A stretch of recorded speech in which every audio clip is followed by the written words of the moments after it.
What's up, guys? How's it going? Welcome to another episode of Renaissance-Bodybuilder, a sneak peek into my mental health journey as I navigate through what it really means to be on a journey of self-discovery. Welcome. I'm your host, Micheal Otule. Let's get it started. How are y'all doing? I'm doing actually pretty well. I haven't had too many days that I've just been feeling, down and out. But I have been feeling like I've been moving constantly. Have you ever felt like you just feel like you just keep moving? Like there's something always to do. So you have to cook, you have to clean, you have to basically do everything yourself. Yeah, been feeling like that lately. So I just needed a day or a week where I just did not do too much of the stuff that I want to do, like on my to-do list, if you will, this ever-growing to-do list. So took some time to rest and I feel rested now. So let's jump right in. A couple things to talk about real quick. I have a new art project that I want to start that I'm kind of nervous to start, by the way, because of the fact that my need to be perfect is getting in the way. It is a DIY plaster art project, if you will. Basically, I'm gonna take two big canvases, take a bed sheet or a sheet covered in plaster, shape this bed sheet on the canvases, and then paint over it. And I'm nervous. Like I'm ready, but I'm nervous because of the fact that I don't know how this is gonna turn out. And I shouldn't be like, if I mess up, I mess up. I could just redo it. But then also, like, this art project, there is no such thing as perfect. It is supposed to be abstract. It is supposed to be your art, DIY. Why? So we'll see how it turns out. I was actually supposed to do it last weekend, but you know, hey, I got nervous. The nerves got the best of me. But we're gonna do it this week, and obviously, I'll post it and show y'all. Well, Memorial Weekend is coming up. Y'all got plans? Because this weekend is about to be a lot. A lot is going to be going on, but I'm going to keep an open mind. I'm going to stay positive, and knowing that this weekend only comes once a year, I'm gonna have fun. I plan on having a good time. One other thing I want to talk about is so I've been thinking lately about should I get back on the dating scene? Do I want to get back on the dating scene? What does that even look like? But then something tells me bro, chill. I'm not nowhere near wanting to be in anybody's relationship. So I don't want to go out there and start dating and kind of quote unquote lead people on, even though I do and I have stated my expectation of I'm not looking for nothing. I'm maybe just looking for a good time. What grown folks do, you know, sometime, you know, man got needs, and that's it. Yeah, don't plan on doing anything further than that. In fact, I even said this, I am blocking blessings at the moment because I need to focus on me. I need to really just study and focus on all my energy on me. And that's what I'm going to do. So as for the dating thing, I think I'm good. I don't mind having a good time or even just going on dates, meeting new people. But anything further than that, nah, I think I'm good. Yeah. Yeah, I think I'm good. Cause come on, the breakup just happened, bro. And then, yeah, it just happened. But then in my mind, I'm just like, I should be over it by now. But in retrospect, nah, take your time. These things don't just kind of you can't mull these things over overnight type thing. Nah, you have to take your time so you can fully get over it and move on. Those are things I've been thinking about. Um, yeah, not too much. Let's keep it pushing. We're gonna start with 3 affirmations, and starting with my worries disappear when I decide they are powerless. This is something I've been practicing. I'm a worry nut. I worry a lot, like about the little things, even just down to like how I said a word to somebody. Like it's insane. But once I've been practicing not giving it time in my head, not giving it, space to kind of like just be there. And just moving forward, like it happened, all right. Or even just with like something that I'm worried about, because right now I am in the job market looking for a second position, just to kind of help stack money or whatever. And yeah, that is a worry nut in itself. Also, I am in the process of building up the brand, the Otule fitness brand, the Renaissance-Bodybuilder brand. And I have a couple things in mind that I want to do with those. So there's another set of worrisome thoughts that come into that I am trying to kind of say, all right, like, yes, they're there, but think of the outcome, think of the process of getting there, learn it, do it well. A lot of the worry is I don't want to mess up. I don't want to like find myself where I make mistakes, but that is life. and this is me talking to me, right? That is life. Life is full of mistakes, and with those mistakes you learn from them, right? So I'm trying. Next one is I love and forgive myself. Yeah. That kind of goes back to that other one where, like, especially the forgiving part where I do something and then I just have to forgive myself. Like, hey, it happened, bro. You know, let's move on. How do we move on from here? You know what I mean? Things, hell, even going back to the relationship, there are some things that I've done and I'm just like, bro, it happened. We move on. And then also with the love part, like I have been really learning to like really, really love myself, especially with this whole journey that I'm on. Just loving the things that I do, loving the things that I love without judgment. Like, even if it's down to me loving something that the majority hates or doesn't like, I love that for me. You know what I mean? Speaking of love that for me, do y'all find that like slightly like shade when someone says, "Oh, I love that for you"? Just slightly, but it's not meant to be. It's not meant to be because, like, seriously, I love that for you, not for me, but for you. Get it? Anyways, and then lastly, all my problems are fixable. Yes. That is another one that I want to literally hammer into my head because I feel like a lot of problems I can't fix. Just because I personally can't fix them doesn't mean they're not fixable. Like, I can reach out to someone to help me fix these things, or I can study, or I can read books, or I can, do something else to help me fix said problem, right? So yeah, all my problems are fixable. All right.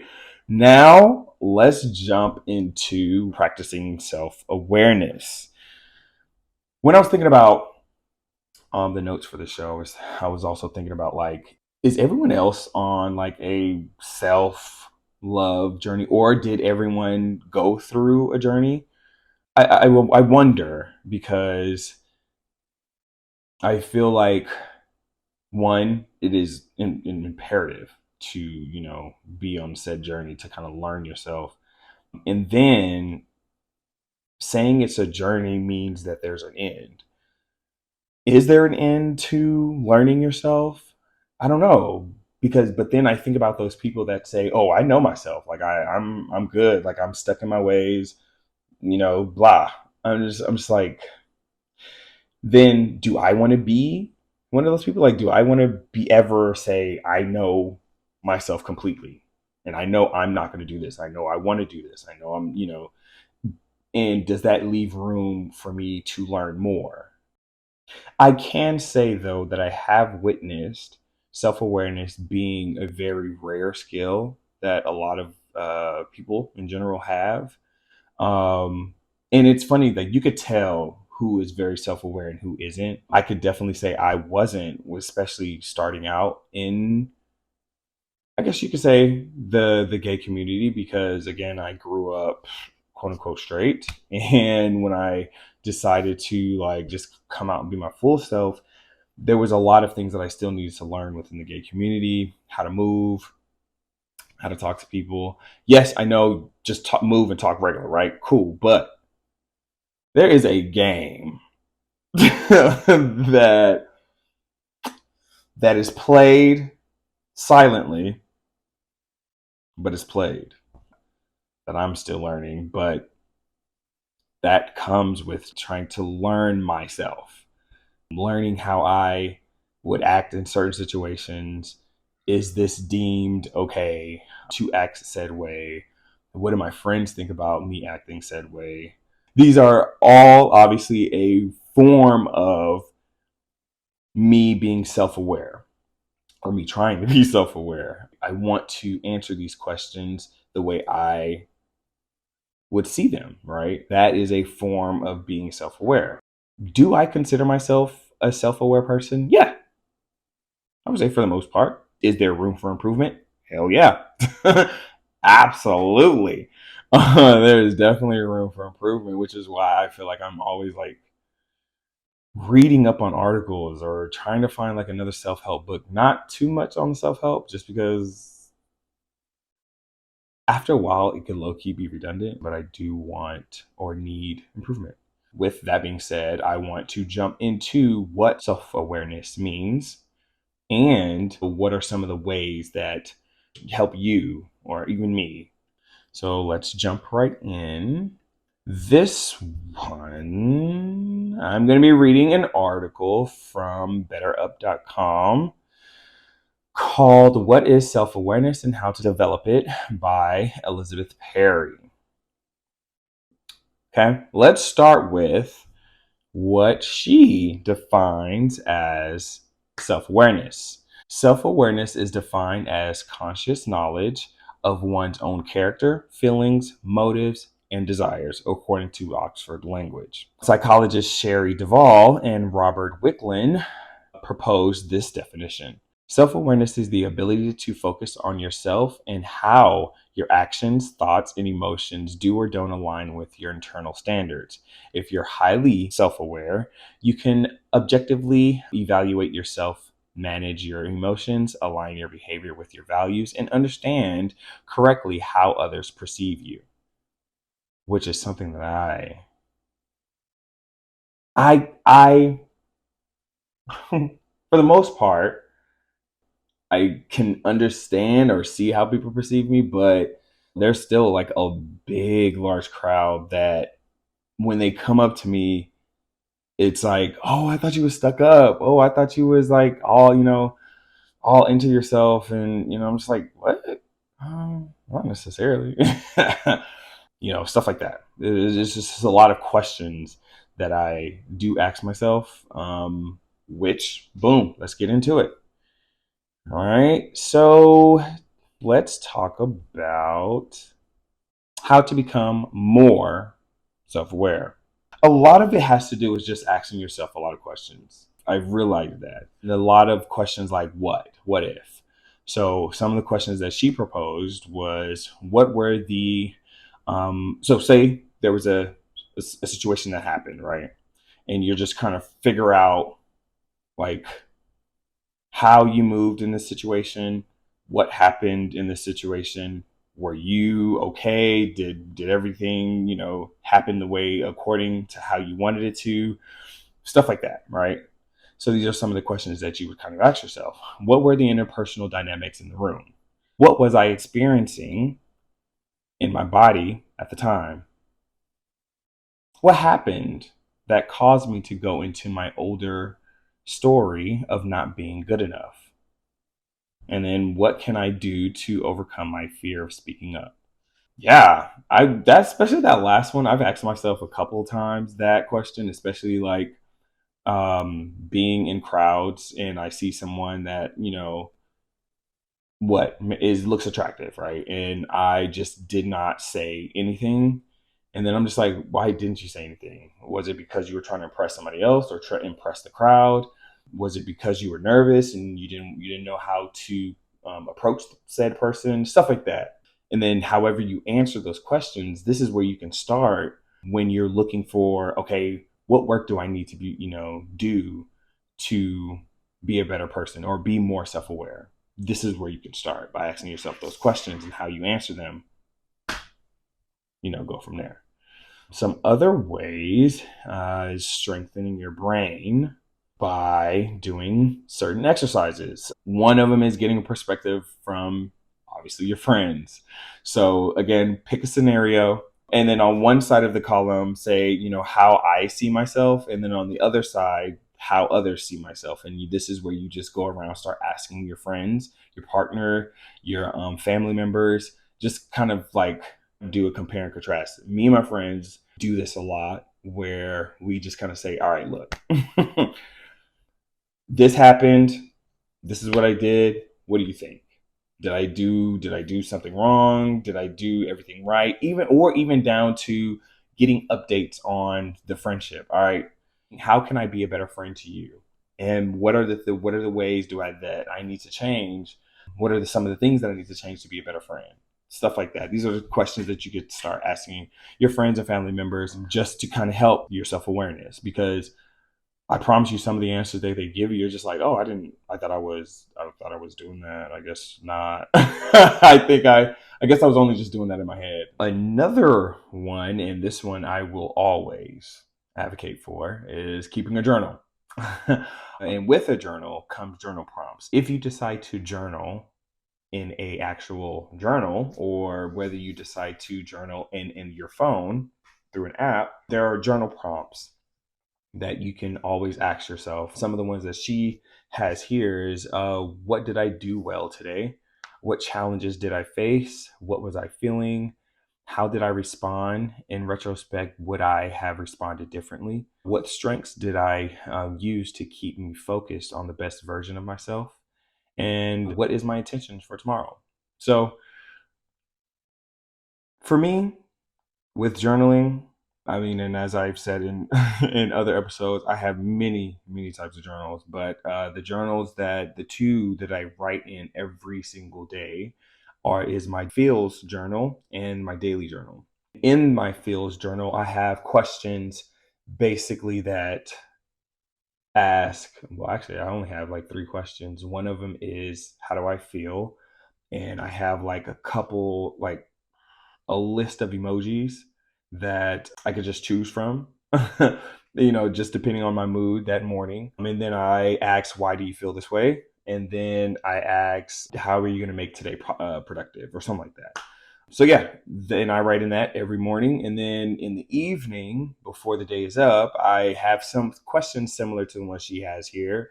Like, what did I do well today? What didn't I do well today? What could I have changed about today? Those help me with, just one, also thinking about my day, thinking about what I've done throughout the day. What was I thinking about? How did I feel?